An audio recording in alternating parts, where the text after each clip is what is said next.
ආශිර්වාද ලැබී වහන්සේට ඔබගේ ශ්‍රී කුසේ පරවන් යේසුස් ආශිර්වාද ෆ්‍රැන්සිස් පාප් වහන්සේ ස්වර්ගස්ථ වී තිබෙනවා. උන්වහන්සේගේ ආත්මයටත් උන්වහන්සේ වෙනුවෙනුත් අද දිනේදී අපි යාඥා කරනවා.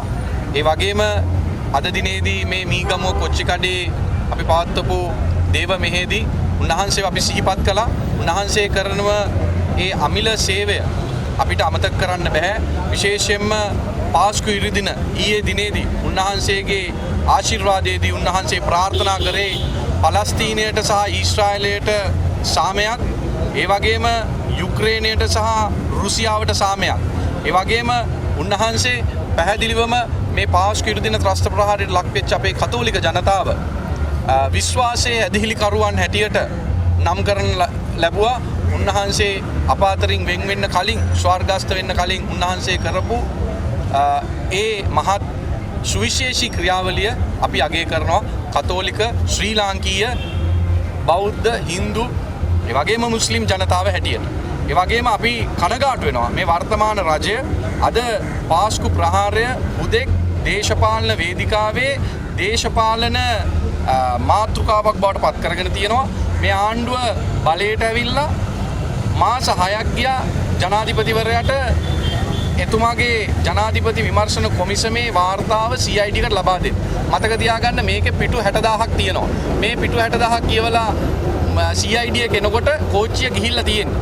ඒ විතරක් නෙමෙයි ජනාධිපතිවරයා මේ පාස්කු ඉරුදින වෙනකම්ම හිටියා මෙන්න මේ ජනාධිපති විමර්ශන කොමිසම් වාර්තාව CID එකට ලබා දෙන්න. හැබැයි ජනාධිපතිතුමාට අමතක කරලා තියෙනවා ජනාධිපති විමර්ශන කොමිසමේ නිර්දේශ ක්‍රියාත්මක කරන්න ඕනේ වෙන කවුරුත් නෙමෙයි ජනාධිපතිවරයා. ඒ නිසා අපි පැහැදිලිව කියනවා රංගපාන්න එපා. වහාම ජනාධිපති විමර්ශන කොමිසමේ නිර්දේශ ක්‍රියාත්මක කරන්න. ඒ වගේම අර ඊබ්‍රාහිම් නානා නේද? එයාගේ පුතාලා දෙන්න තමයි බෝම්බේ බැඳගෙන පැන්නේ. එතකොට ඊබ්‍රාහිම් නානව ගෙනල්ලා ඇහුවනම් හරි. දුරකථන ඇමතුම් කාටද දුන්නේ?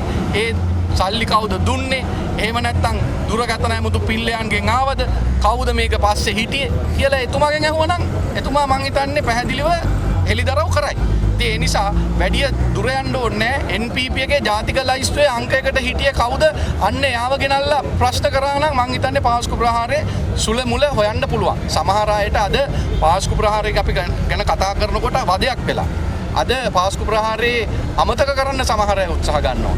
සමහර අය පාස්කු ප්‍රහාරය පිළිබඳව කතා කරනකොට අහක බලා ගන්නවා. හැබැයි මමත් එක්ටප්පුහාමි මන්ත්‍රීතුමාත් මේ රටේ අහිංසක ජනතාව වෙනුවෙන් අපි පැහැදිලිව පෙනී සිටිනවා. පාස්කු වින්දිතයන් වගේම නැවත වතාවක් මෙවැනි ප්‍රහාරයකට අපේ රටපත් නොවෙන්න අවශ්‍ය කරන දේශපාලන විසඳුම ලබා ගැනීම සඳහා අපි කටයුතු කරනවා.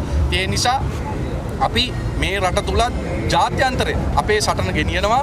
පැහැදිලිවම අපි ආණ්ඩුවට කියනවා ආණ්ඩුව අසමත්, ආණ්ඩුව පාස්කු ප්‍රහාරයේ මහමොලකරු අද 21 වෙනිදා කියනවා කිව්වා. අද්දෙයනේ අද 21 දැන් හවස 5යි.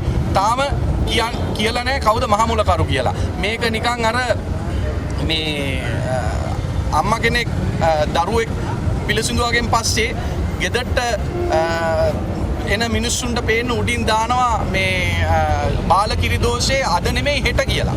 ඒ වගේ මේ ආණ්ඩුවටත් පාස්කු ප්‍රහාරයේ බාලකිරි දෝෂේ අද නෙමෙයි හෙට මහමොලකරු අද නෙමෙයි හෙට අල්ලනවා කියලා බෝඩ් එක ලෑල්ලක් ආණ්ඩුවේ කාර්යාලය ඉස්සරහා ආණ්ඩුවේ මැති ඇමතිවරුන්ගේ කාර්යාලය ඉස්සරහා එල්ල ගන්න සිදු වේවි කියලා අපි හිතනවා.